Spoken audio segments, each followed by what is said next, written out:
في حاجات لما بتبص فيها بتشوف نفسك، وفي حاجات بتشوفك هي الأول.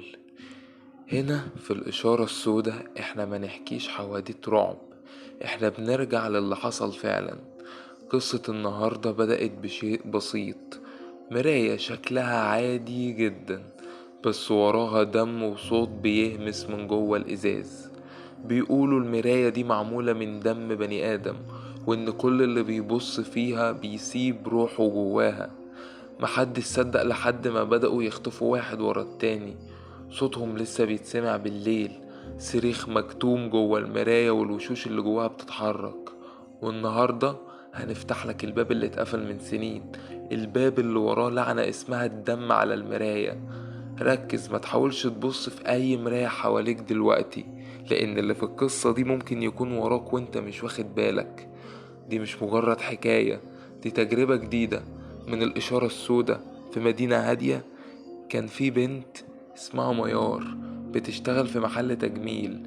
في يوم واحدة ست غريبة دخلت المحل، وشكلها مرعب، شعرها منكوش ووشها باين عليه التعب. قالت لميار عايزة اشتري مراية بس لازم تكون بتعكس الحقيقة. ميار ضحكت وقالت لها اي مراية بتعمل كده يا مدام.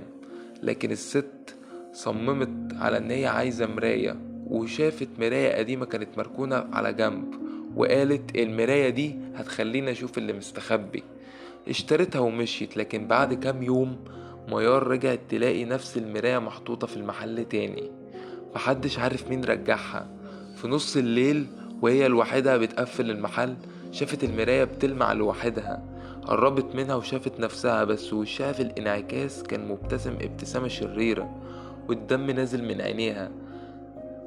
وطلعت تجري، بس المراية بدأت تطلع منها ايد مليانة دم تمسك في شعرها.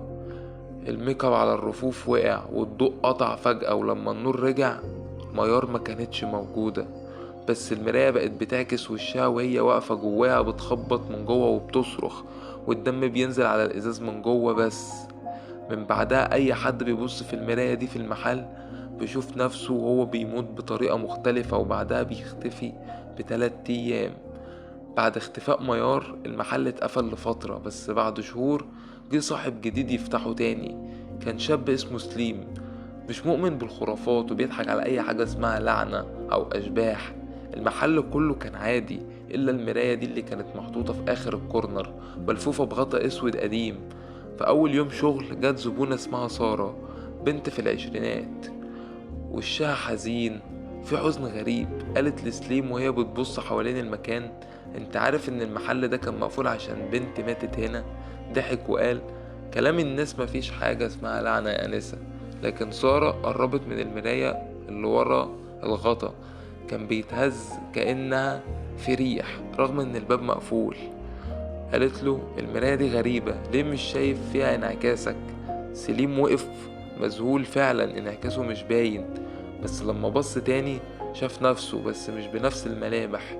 وشه متقطع وعينيه اليمين سايلة دم، وابتسامة مجنونة مرسومة على انعكاسه.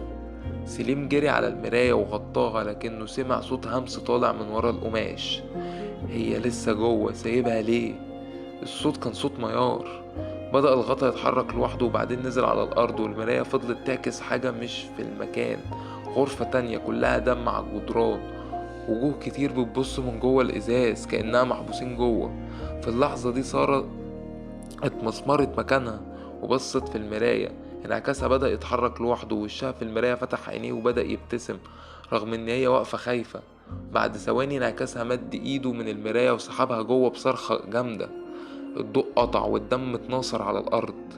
سليم وقع على ركبته، والمراية بقت سودة تمام إلا من حاجة واحدة مكتوبة بالدم من جوه الإزاز: وشك هو اللي جاي.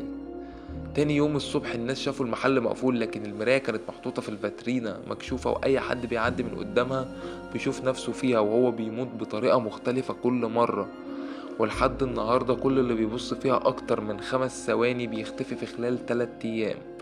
من سنين طويلة قبل ما يتبني المحل أصلا، كان المكان ده مستشفى مهجورة من أيام الحرب.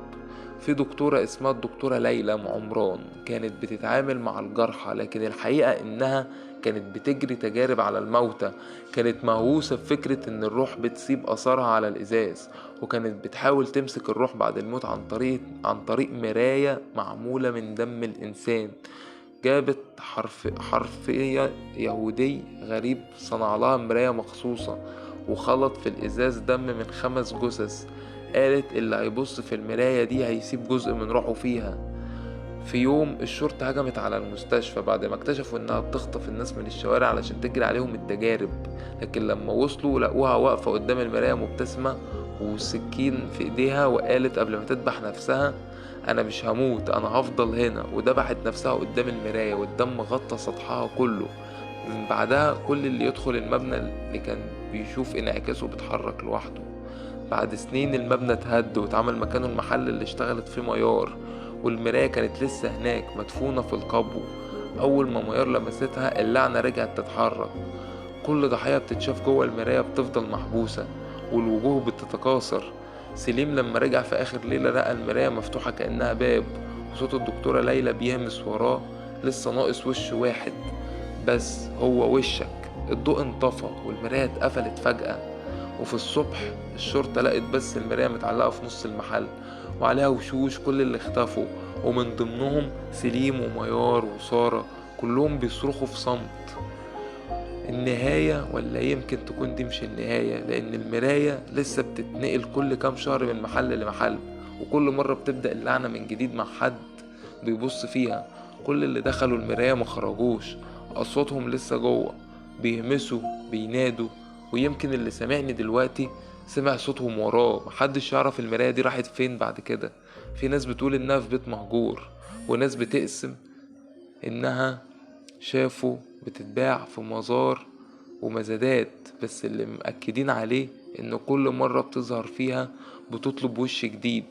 لو شفت مراية غريبة فيها ضباب وبتحس إن انعكاسك بيتحرك قبل ما انت ما تتحرك، اوعى تقرب أكتر، لأنك ممكن تبقى الوش الجاي.